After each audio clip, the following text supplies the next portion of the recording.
So thank you everybody for joining my Living One Day Older network. Here we have a LinkedIn series on Saturdays at 12 noon Eastern Standard Time. And our network is geared towards a 50 plus more mature crowd. You may refer to us as aging. I like to refer us to as growing forward with time. And today I actually have a really great friend here, Lynda Roach, Lynda with a Y. You can find her on LinkedIn. And she too really stands behind the pro-aging, not the anti-aging movement. And Lynda, I'm really pleased to have you here. Thank you very much. I'd just like to jump in, and get going and introduce you. So have the floor. No, thank you so much, Amy, for the opportunity to speak today. We did speak previously, and we found out that we have a very similar philosophy about aging. Yeah. My view is that society is trying to tell us how to age. And this starts very young, from, women in their 20s, and even, men. It's becoming more prevalent that they're being told that they have to age a certain way, and, you have to look young to have any value. Right. And that really grinds my gears. Me too. Yeah, what happened to the old times when, the older females were, the wisdom keepers and the sage, the herbalist of the village, etc. We seem to have moved away from that, and we're all in this pursuit of youth. And to be honest, youth, I think, is a little bit overrated. I think we become a much richer person as we age, and we really should start celebrating that. So that's part of my drive to show that, I'm nearly 60 myself. I'll be 60 in just over a year, and I'm just starting up Pilates instructor training. And I was tying myself up like a pretzel this last weekend, trying to get into all the different positions. So yeah, they don't restrict ourselves as we age. It's a time when we should be exploring ourselves and really finding who we truly are and having the courage to do that. I love that. And ditching old habits, that no longer serve Oh yeah. us. You know, it's a different journey being 50 plus than it is certainly in your 20s. But you think, okay, I'm maturing. I'm in my 30s. I'm 35. I'm a mature adult at this stage, and it's true, you are. But and then you get into your 40s and you think, oh boy, I'm middle aged, and yeah, I guess you are. But when you're in your 50s, it's a different road to be traveling on. And I'm really grateful to people like you who are out there sharing and showing and educating us on how to move forward, as I call it, growing forward with time, because that is what we're doing, and tell me about you've got nutrition background, you're doing Pilates. I love Pilates, by the way, and I do need to get back into it because I tell you, yoga, I enjoy yoga, but I enjoy Pilates even more. Um, I do, because it's got elements of yoga, but there's also the strength training specifically and the flexibility. So yes, I'm fallen slightly in love with it, I must admit. Yeah. Well, good for you for taking on this course. And you mentioned in your bio on LinkedIn that you had some health issues, and without going deep into it, but can you tell us a little bit what happened that kind of snapped you into a healthier lifestyle, or what switch the switch on, or No, absolutely happy to share that. It's part of what drives me to help other people make the changes I did.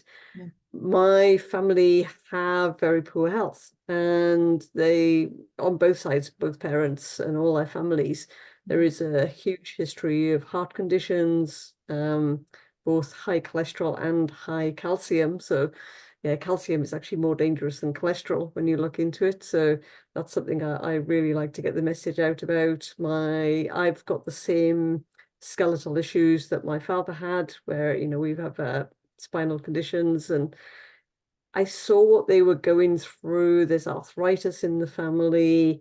And I'm looking at that and seeing how when those things are manifesting in my family members as they get older, their quality of life is so diminished.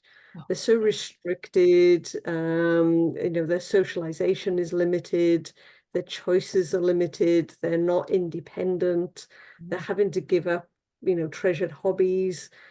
And I could see like that was my genetics. And I was like, I'm going down that road. And that frankly terrifies me because I don't feel that that's who I am. I'm a very active person.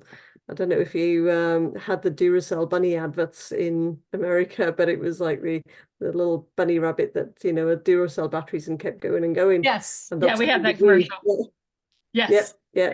So I'm commonly known as the Duracell bunny. So I'm a very high energy person. I love being out in nature. I live in a beautiful area of the world where I can do that. And I Mhm. did not want to give that up. And I'm too fiercely independent to give that up. So I started looking at, what's driving all of this, because your genetics are only one part of it. You can have incredibly bad genetics, but they never actually express into illness. And I wanted to be that person. Yes, I'm carrying the genes, but I don't want to do anything that's going to trigger them.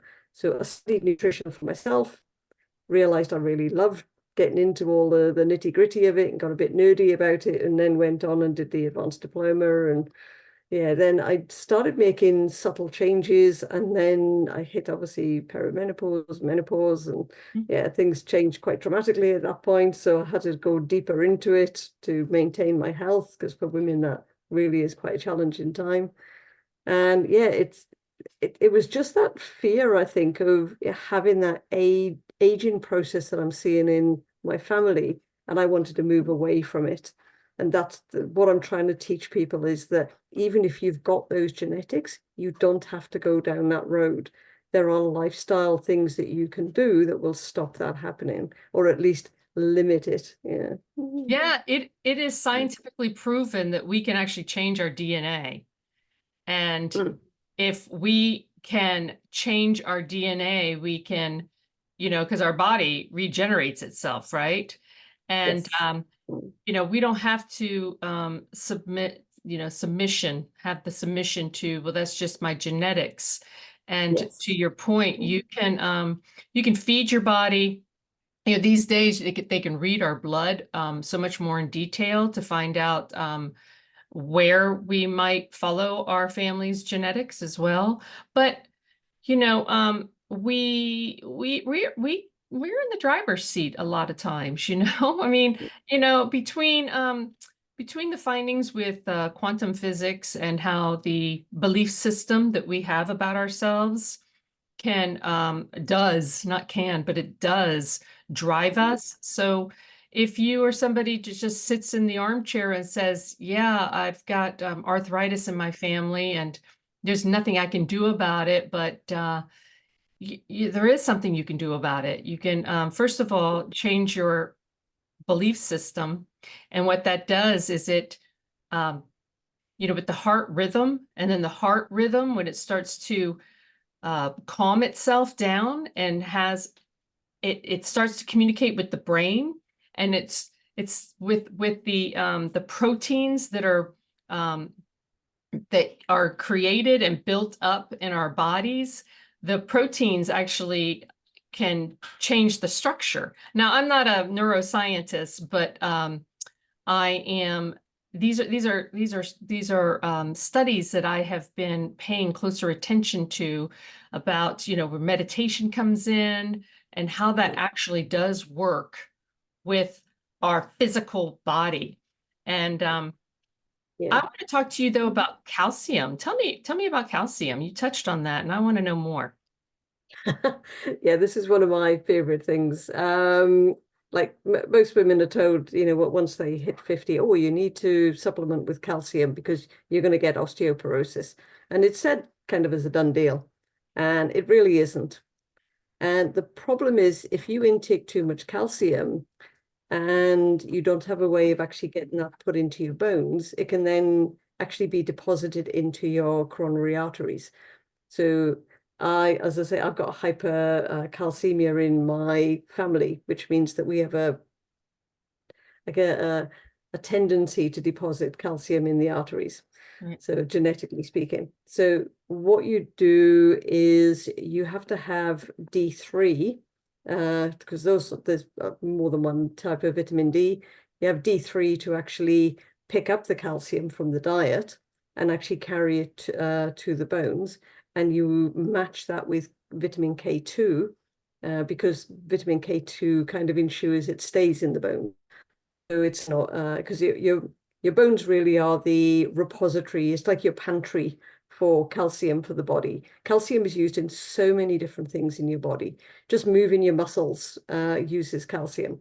So like at the moment, I'm using a lot of calcium because I'm moving my muscles an awful lot. I'm doing huge, batches of exercise with this course.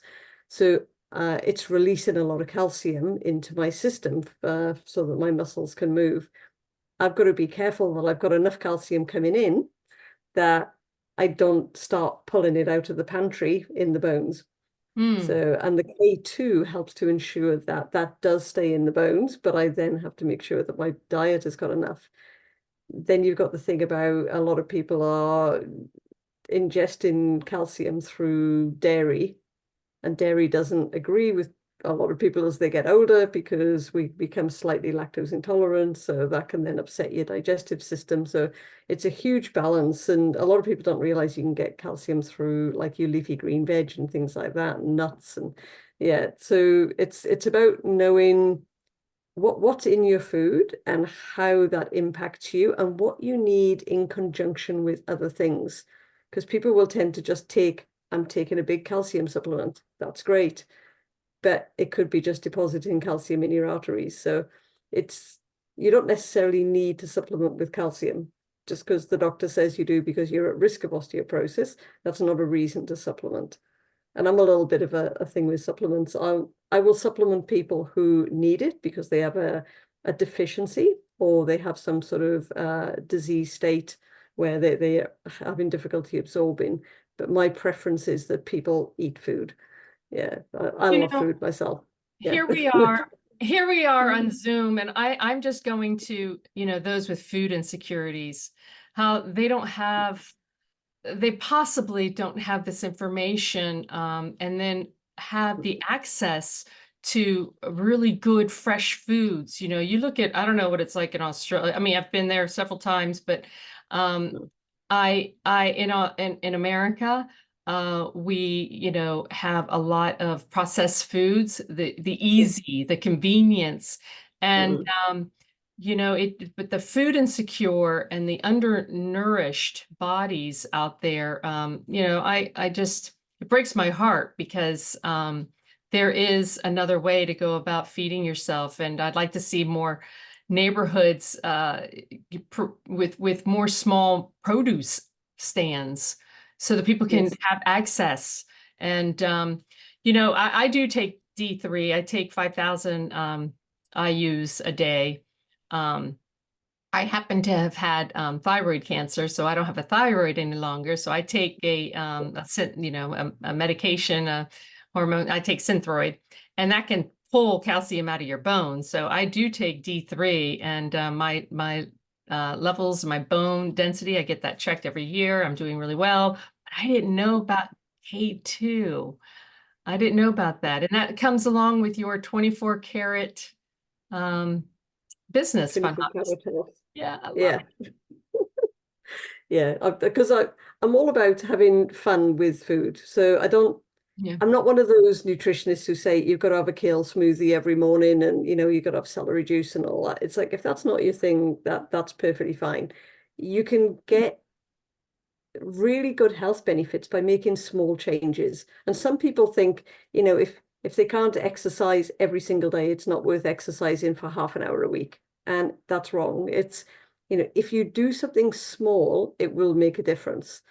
And it can also drive you, if you feel that it can drive you to make bigger changes. So my philosophy when I'm actually dealing with people is, let's have a look at your diet. Quite often it's heavily processed foods because by the time you get into your 50s, you're normally very busy. You've got disposable income. You're just grabbing stuff on the go. You're eating out a lot.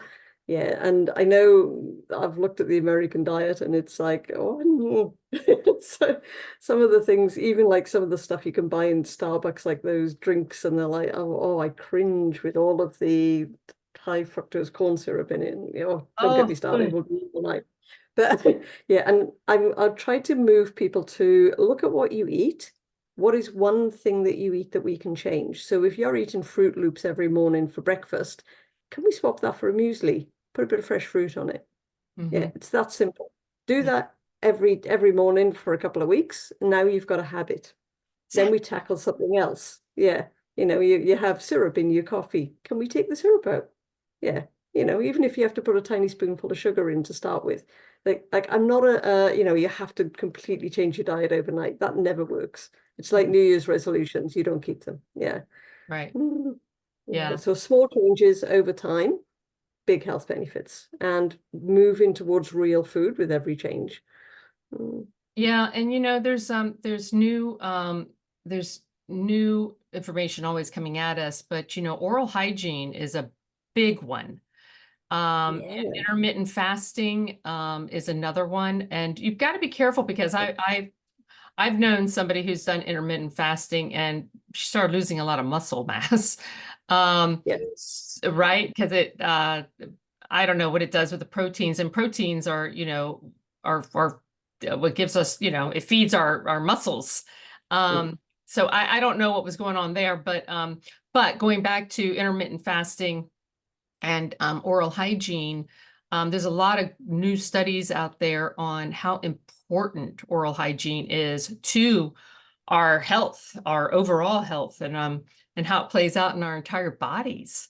And again, I'm not, that's not my field of study, but I highly suggest people to look into that further because, we're talking about how you can change your DNA with new habits and start because our cells they divide and multiply. And what are they dividing and multiplying with? Good nutrition, good health, or Yeah. do they have a coding to them that is promotes ill health? And then that's dividing and multiplying within our body. So there's with oral health, they've got you can remineralize your mouth. And when you have remineralizing of your mouth, it's, you've got these tinctures now people are using in their, you hold in your mouth only at the bottom of your tongue. Well, that's because it's going Yes. into your bloodstream. So if you've got good Yeah. minerals in your mouth with your saliva, then you're Mm. promoting your body while you're sleeping. You're promoting your body good, good health. But it's not just when you're sleeping, when you wake up and not constantly having things in your mouth. A lot of people are very oral. They're either sipping on their coffee throughout the day, or they're got their little nibblies and they're just, but there's another whole other study being done about oral health as well. And I don't know if you've tapped on that, but um, Yeah, I know there's a definite correlation between gum disease and heart disease. So that's been known for quite a while, but not yes, very well publicized.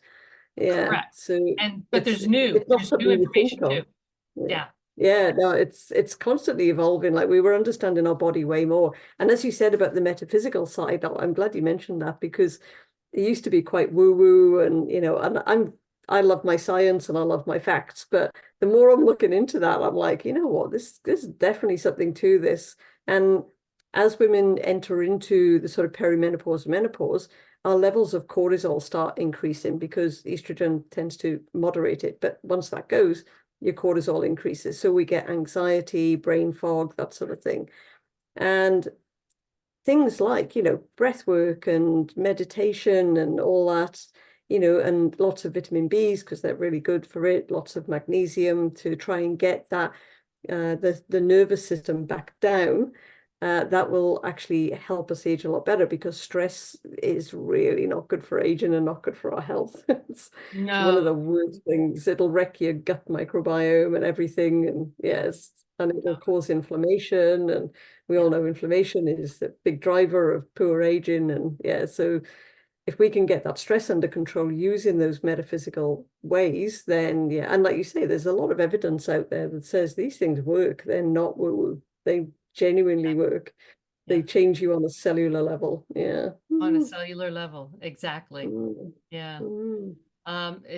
There's a, all you have to do is just, follow up on some of the studies out there, because it's definitely, it's no longer just hippie science. It's now actually the data is out there. Yeah. Yeah. So, well, it's been great having you. I would like to encourage everybody to find you on LinkedIn. That's where I have found you, which is a fantastic platform to, to tap into folks like Lynda. And you can message her, and in the comments, I'll put her link. And Lynda, you want to close on anything else that you hadn't tapped on? Oh, I could go on all day. This is my passion project. But yes, don't accept what other people tell you aging is. Age in your own way, and try and eat real food where you can. And if you're supplementing, know what your supplements are doing. And thank you for the opportunity to share my philosophy on pro-aging. Yeah. No, thank you so much for coming on and being a part of this pro-aging community. It's the more of us who are celebrating it, the more joy we can bring to people's lives, is how I see it. And through better health, both in the mindset and in the physical health as well. Yes. I'd like to encourage anybody who would like to come on and broadcast your message to the 50+ more mature audience. I am here on LinkedIn, and I'd love to have you on. So let's talk more. Thank you, Lynda. Thank you so much.